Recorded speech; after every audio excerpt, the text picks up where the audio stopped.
Okay, ಈಗ ಬಹು ನಿರೀಕ್ಷಿತವಾಗಿ ಸಾಕಷ್ಟು ವಿದ್ಯಾರ್ಥಿಗಳು ಮೆಡಿಕಲ್ಲು ಮತ್ತು ಡೆಂಟಲ್ಲಿಗೆ ಸಂಬಂಧಪಟ್ಟಂತೆ ನಮ್ಮಿಂದ ಕೆಲವು ಮಾಹಿತಿಯನ್ನು ನಿರೀಕ್ಷೆ ಮಾಡ್ತಾ ಇದ್ದೀರಾ ಅಂತೇಳಿ ನಾನು ಭಾವಿಸ್ತೀನಿ. ತಮಗೆಲ್ಲ ಗೊತ್ತಿರುವಂತೆ MCC ಅವರು 2ನೇ ಸುತ್ತು ಮಾಡಿಲ್ಲ, ನಾವು ಸಹ 2ನೇ ಸುತ್ತನ್ನು ಮಾಡಿಲ್ಲ.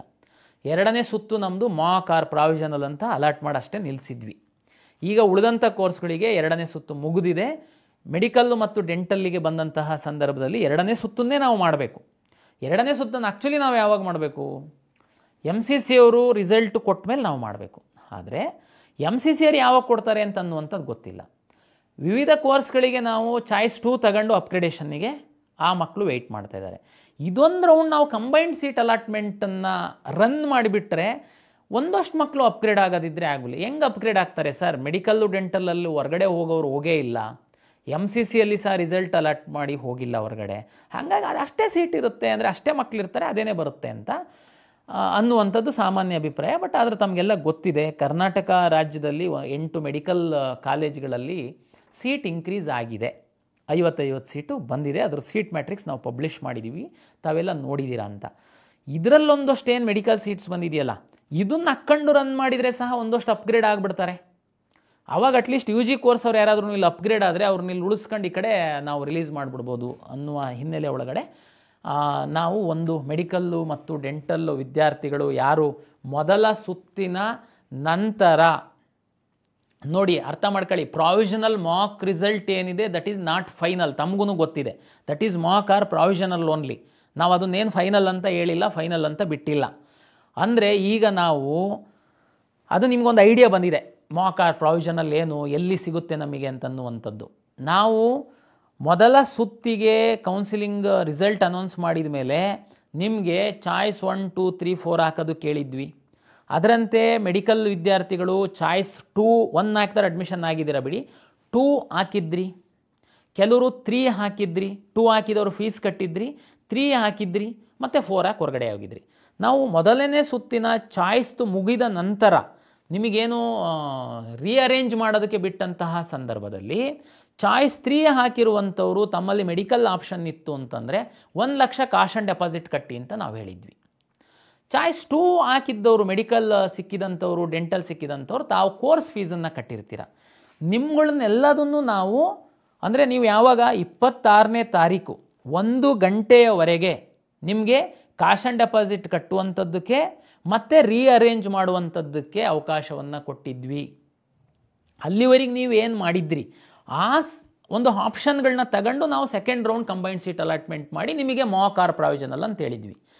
ಈಗ ಮೆಡಿಕಲ್ ಮತ್ತು ಡೆಂಟಲ್ಲರಿಗೆ 26ನೇ ತಾರೀಕು 1 ಗಂಟೆವರೆಗೆ ನೀವೇನು ಆಪ್ಷನ್ಗಳನ್ನ ಎಂಟ್ರಿ ಮಾಡಿ ಇಟ್ಟಿದ್ರಿ ಅದೇ ಇದನ್ನು ನಾವು ನಿಮಗೀಗ ಎನೇಬಲ್ ಮಾಡ್ತಾಯಿದ್ದೀವಿ. ಉಳಿದಂಥವರಿಗೆ ಎಕ್ಸೆಪ್ಟ್ ಡೆಂಟಲ್ ಆ್ಯಂಡ್ ಮೆಡಿಕಲ್ ಬಿಟ್ಟು ಏನು ಆಯುಷ್, ಇಂಜಿನಿಯರಿಂಗ್, ಉಳಿದಂಥವರಿಗೆ ಯಾರು ನೀವು 2ನೇ ಸುತ್ತಿನ ನಂತರ ತಾವು ಏನು ಚಾಯ್ಸ್ಗಳನ್ನ ಹಾಕಿದ್ರಿ, ಚಾಯ್ಸ್ 2 ಹಾಕಿದ್ರಿ, 3 ಹಾಕಿದ್ರಿ, ನಿಮ್ಗಳಿಗೆ ಅವನ್ನ ಎನೇಬಲ್ ಮಾಡ್ತಾಯಿದ್ದೀವಿ. ಈಗ ಮೆಡಿಕಲ್ಲು ಮತ್ತು ಡೆಂಟಲ್ ಅವರು ಲಾಗಿನ್ ಓಪನ್ ಮಾಡ್ತು ಅಂತಂದರೆ ಯಾರು ಕಾಶ್ ಆ್ಯಂಡ್ ಡೆಪಾಸಿಟ್ ಕಟ್ಟಿರುವಂಥವರು, ಚಾಯ್ಸ್ 2 ಹಾಕಿರುವಂಥವರು 26ನೇ ತಾರೀಕು 1 ಗಂಟೆ ತನಕ ತಾವೇನು ಅರೇಂಜ್ ಎಲ್ಲ ಮಾಡಿದ್ರಿ ಆ ಒಂದು ಅರೇಂಜಲ್ಲಿ ತಮಗೆ ತಮ್ಮ ಲಾಗಿನ್ನಲ್ಲಿ ಕಾಲೇಜುಗಳು ಕಾಣ್ತವೆ. ತುಂಬ ಆರ್ಗ್ಯುಮೆಂಟ್ ಇದೆ, ಚಾಯ್ಸ್ ರೀಅರೇಂಜ್ ಮಾಡೋಕ್ಕೆ ಬಿಡಬೇಕು, ಬಿಡಬಾರ್ದು, ಬಿಟ್ಟರೆ ಹಾಗಾಗುತ್ತೆ, ಇಲ್ಲ ಬಿಟ್ಟರೆ ಸರಿ, ಯಾಕೆಂದರೆ ಹೊಸ ಕಾಲೇಜ್ ಬಂದಿದೆ, ನೋ ಕಾಲೇಜ್ ಸಹ ಎಂಟ್ರಿ ಮಾಡ್ಕೊಳ್ಳೋದಕ್ಕೆ ಬಿಡಬೇಕು, ಸಾಕಷ್ಟು ಆರ್ಗ್ಯುಮೆಂಟ್ ಇದೆ. ಇದಕ್ಕೆಲ್ಲ ಸಾಕಷ್ಟು ನಿಯಮಗಳೂ ಇದ್ದಾವೆ. ಪ್ರಸ್ತುತ ಸ್ಥಿತಿಗತಿಗೆ ಅನುಗುಣವಾಗಿ ಎಲ್ಲ ಹೆಚ್ಚಿನ ವಿದ್ಯಾರ್ಥಿಗಳಿಗೆ ಅನುಕೂಲ ಆಗುವಂತಹ ದೃಷ್ಟಿಕೋನದಿಂದ ಪ್ರಾಧಿಕಾರ ಕೆಲವೊಂದು ನಿರ್ಣಯಗಳನ್ನ ಮಾಡಬೇಕಾಗುತ್ತೆ. ಅದರಿಂದ ಒಬ್ಬರಿಬ್ಬರಿಗೆ ನೋವಾಗ್ಬೋದು, ಅದು ನಮಗೆ ಇಂಪಾರ್ಟೆಂಟ್ ಅಲ್ಲ. ನೀಟ್ ಎಕ್ಸಾಮ್ ಎಲ್ಲ ವಿದ್ಯಾರ್ಥಿಗಳಿಗೆ ಅನುಕೂಲ ಆಗುವ ಹಿನ್ನೆಲೆ ಒಳಗಡೆ ನಾವು ಕೆಲವೊಂದು ನಿರ್ಧಾರಗಳನ್ನ ಮಾಡಬೇಕಾಗುತ್ತೆ. ಹಾಗಂತ ಎಂಟೈರ್ ರೂಲ್ಗಳನ್ನೆಲ್ಲ ಪೂರ್ತಿ ಸೈಡಿಗೆ ಇಟ್ಬಿಟ್ಟು ಗಾಳಿಗೆ ತೂರಿ ನಮಗೆ ಇಷ್ಟ ಬಂದಂಗೆ ಅದಕ್ಕೂ ಅವಕಾಶಗಳು ಇರಲ್ಲ.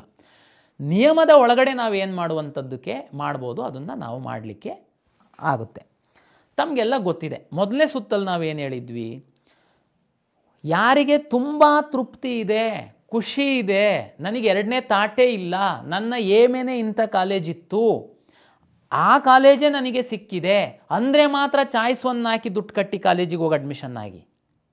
ಸಿಕ್ಕಿರೋದು ಸ್ವಲ್ಪ ಖುಷಿ ಇದೆ, ಬಟ್ ಅದಕ್ಕಿಂತ ಮೇಲ್ಗಡೆ ನನ್ನ ಒಂದು ಗುರಿ ಇರುವ, ಆಸಕ್ತಿ ಇರುವಂತಹ ಕಾಲೇಜ್ಗಳಿತ್ತು, ಆ ಕಾಲೇಜು ಸಿಗುವಂಥದ್ದಕ್ಕೆ ನಾನು ವೆಯ್ಟ್ ಮಾಡ್ತೀನಿ ಅಂತಂದರೆ ನೀವು ಚಾಯ್ಸ್ 2 ಯಾಕೆ ಅಂತ ಹೇಳಿದ್ವಿ. ಕೇವಲ ನಮಗೆ ಮೊದಲ ಸುತ್ತಲ್ಲಿ ತುಂಬ ಖುಷಿ ಇದೆ ಅಂತ ಹೋಗಿ ಅಡ್ಮಿಷನ್ ಆಗಿರೋರು ಕೇವಲ 1,000 ಚಿಲ್ಲರೆ ಅಷ್ಟೇ ವಿದ್ಯಾರ್ಥಿಗಳು. ನಮ್ಮದು 9,000 ಚಿಲ್ಲರೆ ಸೀಟ್ಸಲ್ಲಿ 1,000 ಅಷ್ಟೇ, ಇನ್ನು 8,000 ಸೀಟ್ ಇತ್ತು.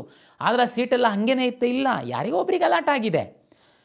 ಅದನ್ನು ನಾನು ಹೇಳಿದ್ದೀನಿ, ವರ್ಚುವಲ್ ವೇಕೆನ್ಸಿ ಅಂತ ನಾವು ಪಬ್ಲಿಷ್ ಮಾಡಿದ್ದೀವಿ. ಚಾಯ್ಸ್ 2 ಹಾಕಿದವ್ರದ್ದು ವರ್ಚುವಲ್ ವೇಕೆನ್ಸಿ ಅಂತ ಪಬ್ಲಿಷ್ ಮಾಡಿದ್ದೀವಿ. ಕೆಲವು ವಿದ್ಯಾರ್ಥಿಗಳ ಆರ್ಗ್ಯುಮೆಂಟು, ಉದಾಹರಣೆಗೆ ವಿಜಯನಗರ ಕಾಲೇಜಲ್ಲಿ, ಚಿಕ್ಕಬಳ್ಳಾಪುರ ಕಾಲೇಜಲ್ಲಿ, ಮೈಸೂರು ಕಾಲೇಜಲ್ಲಿ, ಬೆಳಗಾಂ ಕಾಲೇಜಲ್ಲಿ ಸೀಟ್ ಜಾಸ್ತಿ ಆಗಿಬಿಟ್ಟಿದೆ, ಹಾಗಾಗಿ ನೀವು ಹಾಕ್ಕೊಳಕ್ಕೆ ಕೊಡಬೇಕು. ಯಾಕೆ ಕೊಡಬೇಕು? ನೀವು ತೆಗೆದು ನೋಡಿ ವರ್ಚುವಲ್ ವೇಕೆನ್ಸಿನಲ್ಲಿ ಅವ್ರದ್ದೇನು ಇಂಟೇಕ್ ಇತ್ತು ಆ ಸೀಟ್ಸ್ ಇತ್ತು, ಅದರಲ್ಲಿ ವರ್ಚುವಲಲ್ಲಿ ತೆಗೆದು ನೋಡಿ 10-15 ಹುಡುಗರು ಅಷ್ಟೇ ಆ ಕಾಲೇಜಿಗೆ ಹೋಗಿ ಅಡ್ಮಿಷನ್ ಆಗಿದ್ದಾರೆ.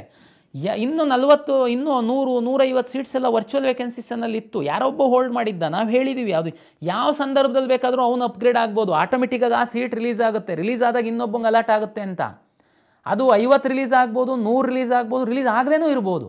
ಅದೇ ರೀತಿ 8 ಕಾಲೇಜಲ್ಲಿ ಸೀಟು ಎಕ್ಸ್ಟ್ರಾ ಆಗಿದೆ ಅಂತಂದರೆ ಹೊಸ ಕಾಲೇಜಲ್ಲ ಸೀಟ್ ಎಕ್ಸ್ಟ್ರಾ ಆಗಿರೋದು. 8 ಇರೋ ಗೌರ್ಮೆಂಟ್ ಕಾಲೇಜಲ್ಲಿ ಸೀಟ್ ಎಕ್ಸ್ಟ್ರಾ ಆಗಿದೆ ಅಂದಮೇಲೆ ಆಲ್ರೆಡಿ ವರ್ಚುವಲ್ ವೇಕೆನ್ಸೀಸ್ ಇದೆ. 8,000 ಸೀಟ್ಗಳನ್ನ ಹೋಲ್ಡ್ ಮಾಡಿ ಇಟ್ಕೊಂಡಿರೋರು ಯಾವುದೇ ಸಂದರ್ಭದಲ್ಲಿ ರಿಲೀಸ್ ಆಗ್ಬೋದು. ಹಾಗಾಗಿ ನೀವು ಮ್ಯಾಕ್ಸಿಮಮ್ ಸೀಟ್ ಆಪ್ಷನ್ಸ್ನ ಎಂಟ್ರಿ ಮಾಡಿ ಅಂತ ನಾವು ಹೇಳಿದ್ದೀವಿ. ತುಂಬ ಖುಷಿ ಇದ್ರೆ ಅಷ್ಟೇ ನೀವು ಹೋಗಿ ಅಡ್ಮಿಷನ್ ಆಗಿ ಅಂತ ಹೇಳಿದ್ದೀವಿ. ಹಾಗಾಗಿ ಹೊಸ್ದಾಗಿ ಡೆಂಟಲ್ ಮತ್ತು ಮೆಡಿಕಲ್ಲಿಗೆ ಇರುವಂತಹ ಸರ್ಕಾರಿ ಕಾಲೇಜುಗಳೇನಿದೆ ಸೀಟ್ ಜಾಸ್ತಿ ಆಗಿದೆ ಅನ್ನುವ ಕಾರಣಕ್ಕೆ ನಿಮಗೆ ಹೊಸ್ದಾಗಿ ಎಂಟ್ರಿ ಮಾಡ್ಕೊಳ್ಳುವಂಥದ್ದಕ್ಕೆ ಅವಕಾಶ ಕೊಡಲ್ಲ. ಯಾಕೆಂದರೆ ಇದು ನಮಗೆ ಸ್ಪಷ್ಟತೆ ಇದೆ. ಯಾಕೆಂತಂದರೆ ಈ ಕಾಲೇಜುಗಳಲ್ಲಿ ಹಿಂದೆ 200 ಇಂಟೇಕ್ ಇತ್ತು ಅಂತಂದರೆ ಈಗ 250 ಇಂಟೇಕ್ ಆಗಿದೆ. ಆ 200 ಸೀಟ್ಗಳನ್ನು ಫಸ್ಟ್ ರೌಂಡಲ್ಲಿ ಮುಗ್ದೋಗ್ಬಿಟ್ಟಿದೆ. ಈಗ ಹೊಸ್ದಾಗಿ 50 ನಾವು ಆ್ಯಡ್ ಮಾಡ್ತಾ ಇದ್ದೀವ? ನೋ. ಇದರಲ್ಲಿ ನಾವು ವರ್ಚುವಲ್ ವೇಕೆನ್ಸೀಸಲ್ಲಿ ಎಲ್ಲ ಕಾಲೇಜ್ಗಳೂ ಇದ್ದಾವೆ. ಮತ್ತು ನಾವು ಮ್ಯಾಕ್ಸಿಮಮ್ ಆಪ್ಷನ್ ಹಾಕ್ಕೊಳ್ಳಿ ಅಂತ ಹೇಳಿದ್ದೀವಿ. ಯಾವುದು ಡಿಲೀಟ್ ಮಾಡೋದಕ್ಕೆ ಹೋಗಬೇಡಿ. ಯಾವಾಗ ಬೇಕಾದ್ರೂ ಸೀಟು ರಿಲೀಸ್ ಆಗಿ ಆ ಸೀಟು ನಿಮಗೆ ಅಲಾಟ್ ಆಗ್ಬೋದು. ಇದೆಲ್ಲದೂ ನಾವು ಎಜುಕೇಟ್ ಮಾಡಿ ತಾವು ಬ್ರೋಷರ್ ತೆಗೆದು ನೋಡ್ಬೋದು. ಅದ್ರ ಬಗ್ಗೆ ಯಾವುದೇ ಗೊಂದಲ ಇಲ್ಲ, ನಿಮಗೂ ಗೊಂದಲ ಇಲ್ಲ ಅಂತ ನಾನು ಭಾವಿಸ್ತೀನಿ. ಆದರೆ ಯಾಕೆಂದರೆ ಇದು ಮಾಕ್ ಅಷ್ಟೇ, ಮಾಕ್ ಆರ್ ಪ್ರಾವಿಷನಲ್ ಆಗಿದ್ದ ಹಿನ್ನೆಲೆ ಒಳಗಡೆ ರೀಅರೇಂಜ್ ಮಾಡುವಂಥದ್ದಕ್ಕೆ ನಾನು ಅವಕಾಶ ಕೊಡ್ತಾ ಇದ್ದೀನಿ. ಇದೊಂದು ಫೆಸಿಲಿಟೇಟ್ ಮಾಡ್ತಾ ಇದ್ದೀವಿ. ರೀಅರೇಂಜ್ ಯಾವುದು? 26ನೇ ತಾರೀಕು 1 ಗಂಟೆ ತನಕ ತಾವೇನು ಆಪ್ಷನ್ಸು ರೀಅರೇಂಜು ಡಿಲೀಟ್ ಎಲ್ಲ ಇಟ್ಕೊಂಡಿದ್ರಿ ತಮ್ಮ ಲಾಗಿನ್ ಒಳಗಡೆ, ಅದು ಎಂಟೈರ್ ಪೋರ್ಟ್ ಮಾಡಿರ್ತೀವಿ. ತಾವು ಅದನ್ನು ರೀಅರೇಂಜು ಡಿಲೀಟ್ ಮಾಡೋದಿದ್ರೆ ಮಾಡ್ಬೋದು, ರೀಅರೇಂಜ್ ಮಾಡೋದಿದ್ರೆ ತಾವು ಮಾಡಬಹುದು. ಉಳಿದಂತೆ ಹೊಸ ಕಾಲೇಜನ್ನು ಆ್ಯಡ್ ಮಾಡೋದಕ್ಕೆ ಅವಕಾಶ ನಿಮಗೆ ಇದೆಯಾ? ಈಗಾಗಲೇ ನಾನು ಹೇಳಿದ್ದೀನಿ, ಈ 8 ಗೌರ್ಮೆಂಟ್ ಕಾಲೇಜು ಸೀಟ್ ಆಗಿದೆ ಅನ್ನೋ ಕಾರಣಕ್ಕೆ, ಅಥವಾ ನೀವು ಫಸ್ಟ್ ರೌಂಡಲ್ಲಿ ಯಾವುದೋ ಒಂದು ಸರ್ಕಾರಿ ಕಾಲೇಜನ್ನು ಅಥವಾ ಮತ್ತಾವುದೋ ಒಂದು ಕಾಲೇಜನ್ನು ಹಾಕಿಲ್ಲ ಅಂತ ಅನ್ನೋ ಕಾರಣಕ್ಕೆ ನಿಮಗೆ ಕಾಲೇಜನ್ನು ಆ್ಯಡ್ ಮಾಡೋದಕ್ಕೆ ಅವಕಾಶ ಇಲ್ಲ. ಆದರೆ ಕಾಶ್ ಆ್ಯಂಡ್ ಡೆಪಾಸಿಟ್ ಕಟ್ಟಿರುವಂತಹ ಮೆಡಿಕಲ್ ಡೆಂಟಲ್ ವಿದ್ಯಾರ್ಥಿಗಳು ಚಾಯ್ಸ್ 2 ಹಾಕಿ ಬಂದಿರುವಂಥವ್ರು ಯಾರು, ಈ ನಮ್ಮ ಸಿಸ್ಟಮ್ ಒಳಗಡೆ ಇರುವಂಥವ್ರು, ಉದಾಹರಣೆಗೆ ಹೀಗೂ ಇರ್ಬೋದು. ಒಬ್ಬ ಇಂಜಿನಿಯರಿಂಗ್ ಸೀಟ್ ಅಲಾಟ್ ಆಗಿದೆ, ಕಾಶ್ ಆ್ಯಂಡ್ ಡೆಪಾಸಿಟ್ ಕಟ್ಟಿದ್ದ ಅವನು ಲಾಗಿನ್ ಒಳಗಡೆ ಮೆಡಿಕಲ್ ಕಾಲೇಜು ಇತ್ತು, ಬಟ್ ಸೆಕೆಂಡ್ ರೌಂಡಲ್ಲಿ ಇಂಜಿನಿಯರಿಂಗ್ ಸೀಟ್ ಅಲಾಟ್ ಆಯಿತು ಅವನಿಗೆ ಅವ್ನ ರ್ಯಾಂಕಿಗೋಸ್ಕರ. ಆದರೆ ಅವ್ನು ಕಾಶ್ ಆ್ಯಂಡ್ ಡೆಪಾಸಿಟ್ ಕಟ್ಟಿದ್ದಾನೆ, ಅವ್ನ ಲಾಗಿನ್ ಒಳಗಡೆ ಮೆಡಿಕಲ್ ಕಾಲೇಜು ಸೀಟ್ಗಳು ಮೆಡಿಕಲ್ ಕಾಲೇಜ್ ಇದ್ದಾವೆ ಅವ್ನ ಕಾಲೇಜ್ ಇದ್ರೊಳಗೆ ಲಾಗಿನ್ ಒಳಗಡೆ. ಇವ್ರುಗಳಿಗೆಲ್ಲರಿಗೂ ಹೊಸ ಕಾಲೇಜನ್ನು ಆ್ಯಡ್ ಮಾಡೋದಕ್ಕೆ ಅವಕಾಶ ಕೊಡ್ತೀವಿ. ಯಾವಪ್ಪ ಅಂತಂದರೆ ತಮಗೆಲ್ಲ ಗೊತ್ತಿದೆ, ನಮಗೆ ಹೊಸ್ದಾಗಿ ಸೀಟ್ ಮ್ಯಾಟ್ರಿಕ್ಸ್ ಬಂದಿದೆ. 2 ಡೆಂಟಲ್ ಕಾಲೇಜು ನಮಗೆ ಇವತ್ತಿನ ತನಕ ರಿಸೀವ್ ಆಗಿದೆ. BGS ಮತ್ತು ಫಾರೂಕಿ ಡೆಂಟಲ್ ಕಾಲೇಜು ಹೊಸ್ದಾಗಿ ಬಂದಿದೆ. ಮತ್ತು JNMC ಮೆಡಿಕಲ್ ಕಾಲೇಜಿಂದು ಕೆಲವು ಸೀಟ್ಗಳು ತಾವು ನೋಡ್ತೀರಾ, ನಿಮಗೆ ಗೊತ್ತಿರುತ್ತೆ, ಸೀಟ್ ಮ್ಯಾಟ್ರಿಕ್ಸ್ ಪಬ್ಲಿಷ್ ಮಾಡಿದ್ದೀವಿ. ಇವರು ಬಂದಿದ್ದಾರೆ. 3,000 ಮಟ್ಟದ್ದು ಸೀಟ್ ಮ್ಯಾಟ್ರಿಕ್ಸ್ ಇನ್ಕ್ರೀಸ್ ಆಗಿದೆ, ಬಟ್ ನಮಗೆ ಇಲ್ಲಿವರೆಗೆ ಸೀಟ್ ಮ್ಯಾಟ್ರಿಕ್ಸ್ ಬಂದಿಲ್ಲ. ಬಂದರೆ ಈ 4 ಕಾಲೇಜು ನಾನು ಎನೇಬಲ್ ಮಾಡ್ತೀನಿ. ಅದರಲ್ಲಿ ಒಂದು ಕಂಡೀಷನ್ ಅರ್ಥ ಮಾಡ್ಕೊಳ್ಳಿ, ಅದನ್ನು ತಾವು ಫಾರೂಕಿ ಡೆಂಟಲ್ ಮೆಡಿಕಲ್ ಕಾಲೇಜ್ ಮತ್ತು JNMC ಮೆಡಿಕಲ್ ಕಾಲೇಜು ಉಚ್ಚ ನ್ಯಾಯಾಲಯದ ಆದೇಶದ ಅನ್ವಯ ನಮಗೆ ಸೀಟ್ ಮ್ಯಾಟ್ರಿಕ್ಸ್ ಕೊಟ್ಟಿದ್ದಾರೆ, ಅದರಂತೆ ನಾವು ಪಬ್ಲಿಷ್ ಮಾಡ್ತಾ ಇದ್ದೀವಿ. ಈ ಸೀಟ್ ಅಲಾಟ್ಮೆಂಟು ನ್ಯಾಯಾಲಯದ ಅಂತಿಮ ಆದೇಶಕ್ಕೆ ಒಳಪಟ್ಟಿರುತ್ತದೆ. ಅದರ ಆಧಾರದ ಮೇಲೆ ತಾವು ಹಾಕ್ಬೋದು. ಯಾರು ನಮ್ಮಲ್ಲಿ ಮೆಡಿಕಲ್ ಡೆಂಟಲ್ ಮಾಕ್ ತಗೊಂಡು ತಮ್ಮಲ್ಲಿರುವಂಥವ್ರು, ಕಾಶ್ ಆ್ಯಂಡ್ ಡೆಪಾಸಿಟ್ ಕಟ್ಟಿರುವಂಥವ್ರು, ಈ ಕಾಲೇಜುಗಳು ತಾವು ಆ್ಯಡ್ ಮಾಡ್ಬೋದು, ಪ್ರಿಯಾರಿಟಿ ಸೆಟ್ ಮಾಡ್ಬೋದು, ತಾವು ಡಿಲೀಟ್ ಮಾಡ್ಬೋದು, ಮಾಡೋದಕ್ಕೆ ಅವಕಾಶ ಇದೆ. ಇದು ತಮಗೆಲ್ಲ ಅರ್ಥ ಆಗಿದೆ ಅಂತ ನಾನು ಭಾವಿಸ್ತೀನಿ. ಇನ್ನೊಂದು ಸರ್ಪ್ರೈಸ್ ಥಿಂಗು ತಮಗೆ ಸರ್ಕಾರ ಒಂದು ನಿರ್ಧಾರ ಮಾಡಿದೆ. ಏನಪ್ಪ ಅದು ಅಂತಂದರೆ ತಮಗೆಲ್ಲ ಗೊತ್ತಿದೆ, ಕೆಲವರು ಫಸ್ಟ್ ರೌಂಡಲ್ಲಿ ಅಡ್ಮಿಷನ್ ಆಗಿರೋರು ಇಲ್ಲ 8 ಕಾಲೇಜಲ್ಲಿ ಸೀಟ್ ಜಾಸ್ತಿ ಆಗಿಬಿಟ್ಟಿದೆ ನಮಗೆ ನೋ, ದಯಮಾಡಿ ಅರ್ಥ ಮಾಡ್ಕೊಳ್ಳಿ. ನಾವು ಅವಾಗ ನಾನೀಗಾಗಲೇ ಎಕ್ಸ್ಪ್ಲೈನ್ ಮಾಡಿದ್ದೀನಿ ಯಾಕೆ ನಾವು ಫಸ್ಟ್ ರೌಂಡಲ್ಲಿ ಚಾಯ್ಸನ್ನು ಹಾಕಲೇಬೇಕು, ನೀವು ಹೋಗಲೇಬೇಕು ಅಂತ ನಾವೇನು ಹೇಳಿರಲಿಲ್ಲ ಅನ್ನುವಂಥದ್ದು ಎಕ್ಸ್ಪ್ಲೈನ್ ಮಾಡಿದ್ದೀನಿ. ಓಕೆ, ಸರ್ಪ್ರೈಸ್ ಥಿಂಗ್ ಏನಂತಂದರೆ ತಮಗೆಲ್ಲ ಗೊತ್ತಿರುವಂತೆ ಸುಪ್ರೀಂ ಕೋರ್ಟ್ ನಿರ್ದೇಶನದಂತೆ ರಾಜ್ಯ ಸರ್ಕಾರಗಳು NRI ವಿದ್ಯಾರ್ಥಿಗಳಿಗೆ 15% ಸೀಟನ್ನು ಮೀಸಲಿಡುವಂಥದ್ದಕ್ಕೆ ಅವಕಾಶ ಇದೆ.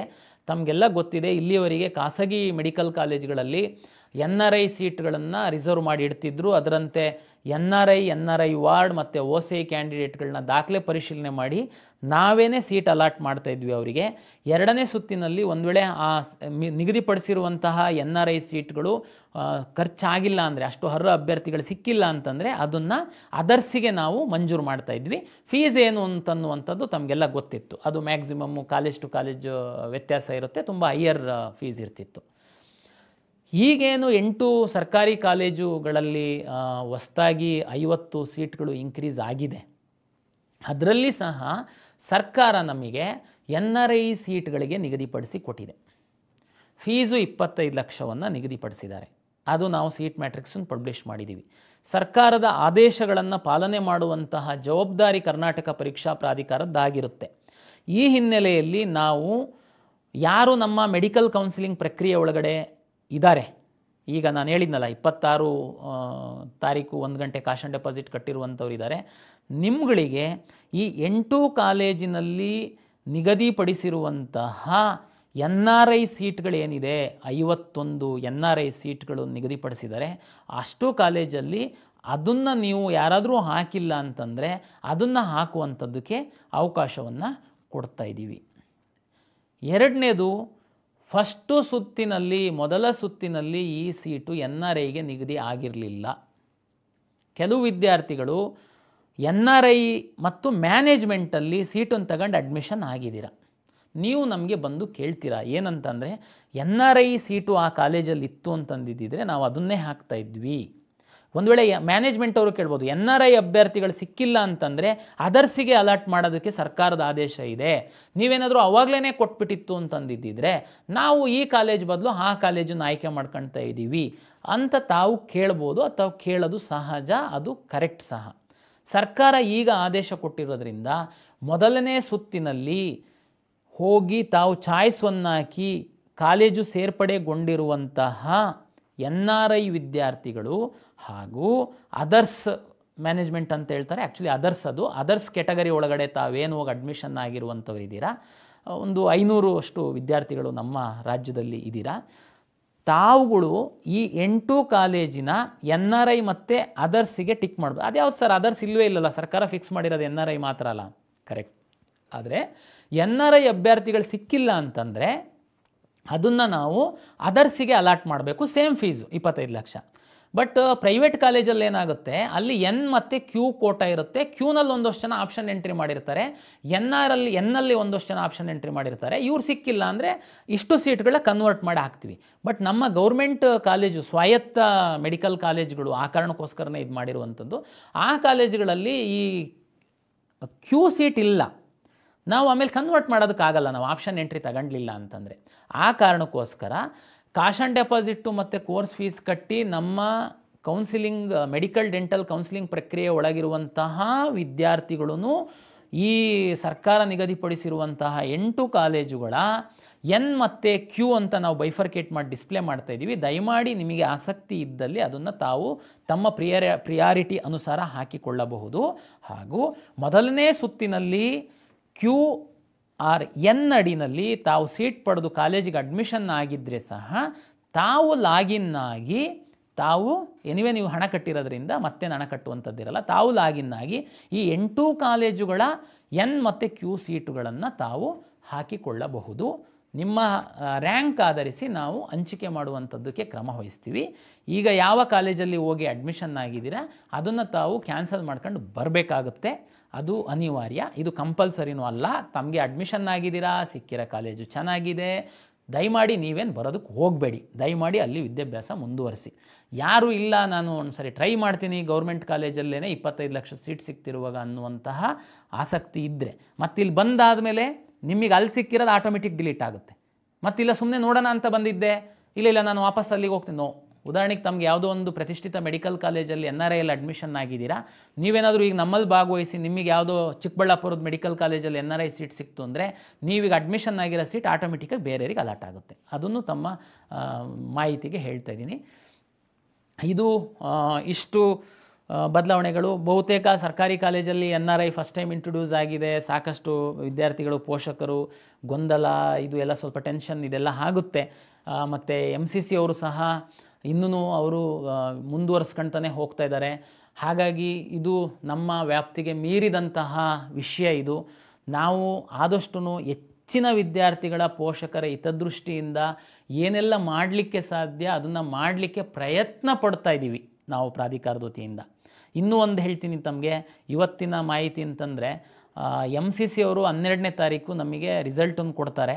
ನಾನು ಸಾಧ್ಯ ಆದರೆ ಅವ್ರು 12ಕ್ಕೆ ಕೊಟ್ಟರೆ ಇದನ್ನು ಕ್ವಿಟ್ ಆಪ್ಷನ್, ನಾನು ಈಗಾಗಲೇ ಹೇಳಿದ್ದೀನಿ, ಮೆಡಿಕಲ್ಲು ಡೆಂಟಲ್ ಅವರಿಗೆ ಕ್ವಿಟ್ ಆಪ್ಷನ್ ಕೊಟ್ಟು ಇನ್ನೊಂದು ಸರಿ ರೀರನ್ ಮಾಡಿಬಿಟ್ಟು ಮತ್ತೆ ನಾನು ಅಡ್ಮಿಷನ್ನಿಗೆ ಕೊಡೋಣ ಅಂತ. ಬಟ್ ಆದರೆ ನನಗೆ ಅನುಮಾನ ಇದೆ, MCC ಅವರು 12ನೇ ತಾರೀಕಿಗೆ ಸಹ ರಿಸಲ್ಟ್ ಕೊಡುವಂಥದ್ದು ಅನುಮಾನ ಇದೆ. ರೀಸನ್ ಏನಂದರೆ,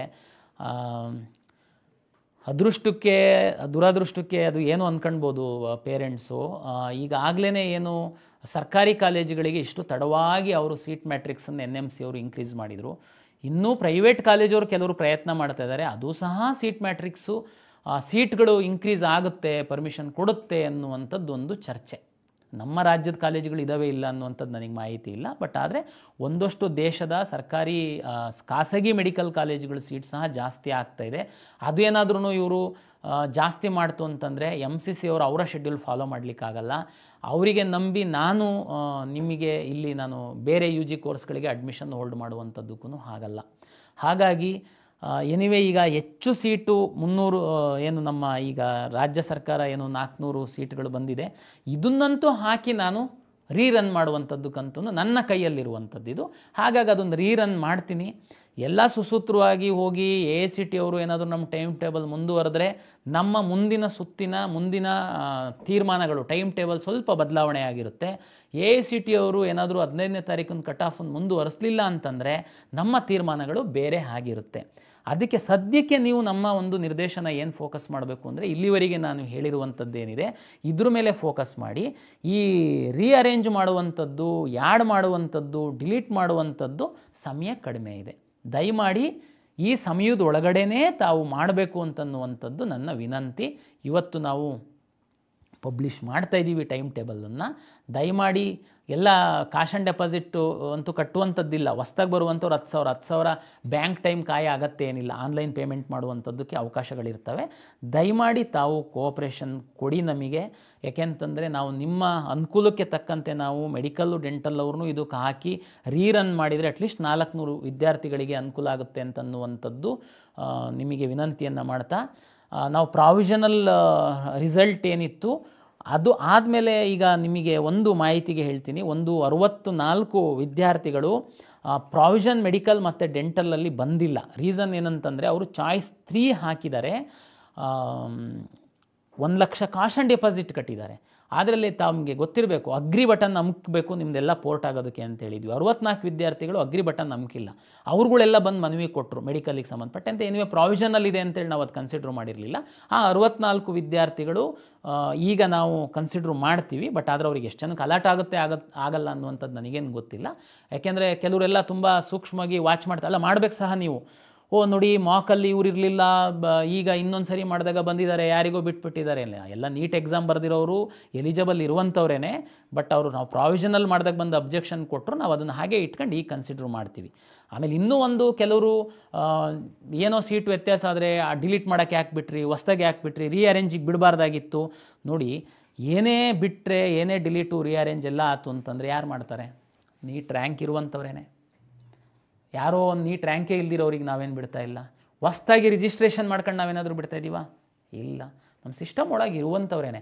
ಉದಾಹರಣೆಗೆ ಶ್ರೀನಿವಾಸ ಮೆಡಿಕಲ್ ಕಾಲೇಜು ಮಂಗಳೂರದ್ದು ಮೊದಲ ಸುತ್ತಿನ ಕೊನೆ ಒಂದೆರಡು ದಿನದಲ್ಲಿ ಅವರು ಪ್ರೈವೇಟ್ ಸೀಟಿಗೆ ಫೀಸನ್ನು ಜಾಸ್ತಿ ಮಾಡಿದರು. ಪಾಪ ಪೇರೆಂಟ್ಸು ನೋಡಿಲ್ಲ, ಅವರು 12 ಲಕ್ಷನೇ ಹಾಕ್ಕೊಂಡು ಬಿಟ್ಟಿದ್ದಾರೆ, ಅದು ಈಗ 22 ಲಕ್ಷ ಆಗಿದೆ, ನಮಗೆ ಗೊತ್ತಿಲ್ಲ ಅಂತ ಅಂದ್ಕೊಂಡು. ಎನಿವೇ ನಮ್ಮದು ಪ್ರಾವಿಷನಲ್ಲಿದೆ ಮತ್ತು ಅವ್ರದ್ದೇ ಡಿಸರ್ವ್ ನೀಟ್ ರ್ಯಾಂಕ್ ಇರುವಂಥ ವಿದ್ಯಾರ್ಥಿಗಳವರು. ಹಾಗಾಗಿ ಬೇರೆ ಪೇರೆಂಟ್ಸು ವಿದ್ಯಾರ್ಥಿಗಳು ಏನು ಗೊಂದಲಕ್ಕೆ ಒಳಗಾಗುವಂಥ ಅಗತ್ಯ ಇಲ್ಲ. ಹೆಚ್ಚಿನ ವಿದ್ಯಾರ್ಥಿಗಳು ಪೇರೆಂಟ್ಸಿಗೆ ಅನುಕೂಲ ಆಗುವ ಹಿನ್ನೆಲೆ ಒಳಗಡೆ ನಾವು ಕೆಲವೊಂದು ಸಣ್ಣ ಪುಟ್ಟ ಬದಲಾವಣೆಗಳನ್ನು ನಾವು ಮಾಡಬೇಕಾಗುತ್ತೆ, ಮಾಡಿದ್ದೀವಿ. ತಮ್ಮ ಸಹಕಾರ ಇರುತ್ತೆ ಅಂತೇಳಿ ಭಾವಿಸ್ತಾ ತಾವು ಈ ಟೈಮನ್ನು ಸರಿಯಾಗಿ ಪಾಲನೆ ಮಾಡಿ ಅಂತೇಳಿ ಮತ್ತೊಮ್ಮೆ ತಮಗೆಲ್ಲರಿಗೂ ವಿನಂತಿಯನ್ನು ಮಾಡ್ತಾಯಿದ್ದೀನಿ. ಮತ್ತೊಮ್ಮೆ ತಮಗೆಲ್ಲರಿಗೂ ಪ್ರಾಧಿಕಾರದ ವತಿಯಿಂದ ನಮಸ್ಕಾರಗಳು.